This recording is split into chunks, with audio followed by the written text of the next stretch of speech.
Hello, everybody, and welcome back. Today we got another thumbnail, and it's for a video game called The Door in the Basement, and this is part two of the video series I did for it.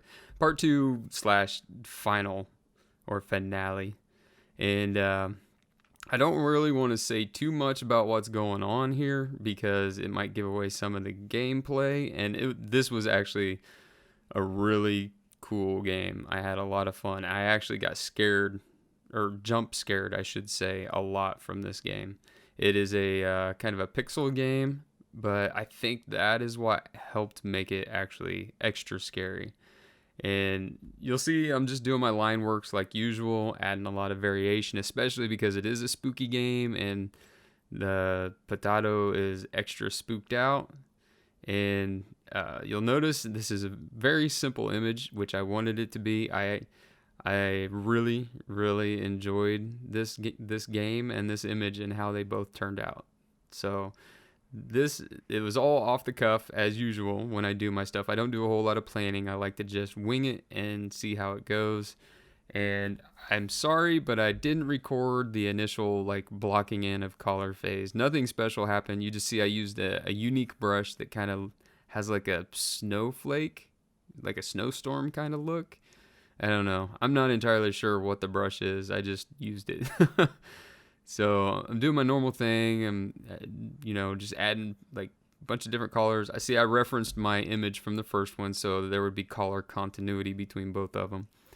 And I'm just going ahead and doing my normal thing. And I've noticed that, a lot of other people, when they do thumbnails, they just, like, if they record their face, they'll just show their face and, like, an image from the game, or they'll just take a clip from the game. And that's cool. It looks great, and it definitely gets my attention. But for my purposes, I love doing these, just drawing these thumbnails.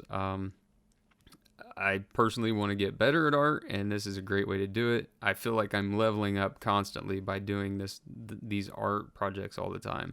So if you guys want to get better at art too, you can follow along with me. Hit subscribe and like, comment, all that good stuff, and I'll be here, and we can be on this journey together. And if you guys have any questions or comments, please, please, please let me know. And I would love to. I would love to know that I'm helping other people out and that people are finding this stuff interesting. Because I'm really enjoying myself regardless. So I'll probably continue to do this indefinitely. But you can see, like, I'm adding all my colors in like usual. It's still a thing that I'm doing. I love all the different color variations within my images, and I say this because I used to, when I was more of a novice, I would just do more of like a color and then like tints or shades of a color, so that I would try to add depth to it. And I found that adding like all these different colors just gives it so much more life, and I really enjoy doing this instead. If you guys are wondering why I switch colors, and I want to actually use more colors. I want to switch colors, but I'm not there yet. I will try. Like most of these images, I usually do them within an hour to an hour and a half. Maybe one of the longer ones up to an hour and 45 minutes to 2 hours. But these images are usually pretty quick for me. And normally, I put a lot of thought, like in my more professional work, on what I'm gonna draw, and I do a bunch of composition and stuff. But these images, they just come to me like right away. I immediately know what I want to do, and I just get it, and I run with it. Now, I know that doesn't happen for a lot of people, and I'm surprised that it does happen for me so often. But, I really enjoy doing this, and I enjoy what I do, so that probably has something to do with it. If you're really enjoying painting and whatnot, you're probably going to have a lot of ideas, and it's going to flow well for you. You see here, I didn't fully do it there, but I'm playing with the idea of desaturating the image of the potato up front, because those two, they're competing with each other quite a bit. And obviously, the one in the background is holding up the missing potato paper. So eventually, I'm going to push the potato on the left back by desaturating them. It won't pop out as much. So right now, I'm just going through, and I'm just adding different colors and stuff to the missing part, different reds and stuff, to either add shade or add some tints to it to pop it out. And I just went ahead and colored the whole thing in. I plan on going back in and just erasing out the words. That way they'll have like the same color and texture as like the background paper that he's holding up.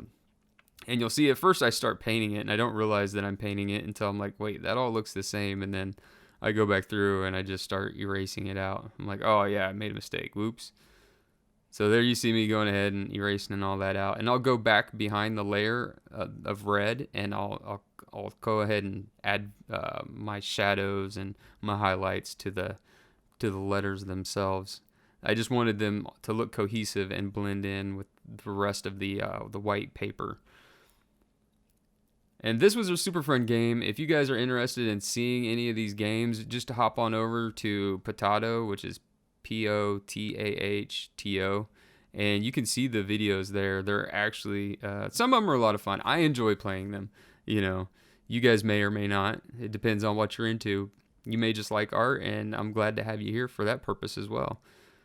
But this one was really good. There we go. I'm starting to push the image back so that the guy on the right is popping out, which he's in the background, so it doesn't make a whole lot of sense, but I want him to be the focal point because you can tell something's obviously wrong with the potato in the background. And if you want to know more about that, you can go over and watch the video and you'll find out exactly why he's like that, which is kind of a surprise ending, and I might have given some away, but it was a lot of fun. Now you see there I'm adding like slashes of pink, and then I get some blue in there, and here pretty soon I'm going to push things to where I really want them. I'm going to add like an electric green to the image, and I think that's finally what pulls it all together and starts making it pop. Once I added that, I was like, yep. Oh yeah, add some really saturated oranges in there and a little bit of yellow. And you see I played with the green, and I was like, ooh, I like that. So I started adding that as like a side light, like a background light. And I'm really glad I did. I think it works great in this image. It really popped out for me at that point. And sometimes you just got to play around, and sometimes that'll happen for you. And other people may not like it, but I do. I really enjoyed this one. I hope you guys enjoyed it too. And like I said, if you did, please hit that like button or subscribe or comment something, anything. It all helps out, and maybe more people can see my artwork, and I'd really appreciate that. But thank you guys for stopping by. Thank you for all you've done for me. And I hope that everybody has a fantastic day. Everybody take care. Bye-bye.